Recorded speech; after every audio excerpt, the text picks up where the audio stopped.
My beautiful electorate of Mackellar on Sydney's northern beaches is not only a nature lover's paradise, it is also an absolute hub of arts and culture. So many of Australia's accomplished artists call Mackellar home, from musicians to painters and writers to actors. The fine arts have a long and treasured history on the northern beaches, and they enrich all our lives daily. But we are at a time when the creative community is often doing it tough on many fronts. Recently, I was visited by a local group of voice actors and a representative from the National Association of Voice Actors. Voice actors are people who lend their voices to TV and radio programs and commercials, podcasts, movies, audiobooks, video games and more. They came to see me because of the rapid and alarming trend they are seeing in their industry. The use of artificial intelligence to clone and usurp actors and famous people's voices. For example, as reported in the Sydney Morning Herald in December 22, Cooper Mortlock landed a steady gig as one of 5 voice artists working on an animated online series.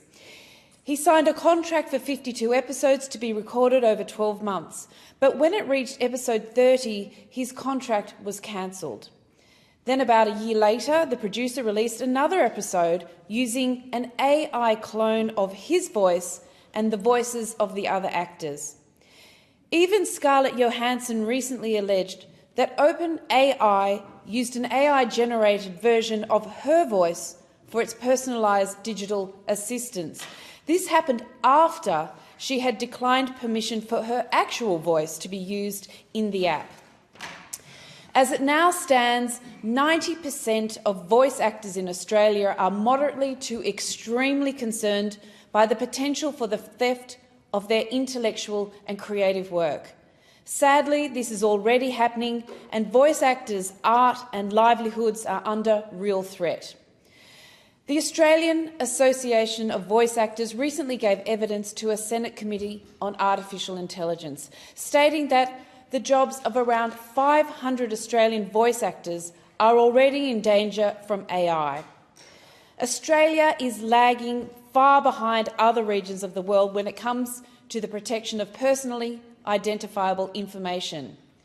We need to follow the lead of the EU and their world-leading General Data Protection Regulation, whereby voice is regarded as a special type of biometric personal data, for which consent of use should be explicit opt-in, renewed regularly, and must be 100% independent of work contracts. This is an issue that needs urgent and decisive action and legislation.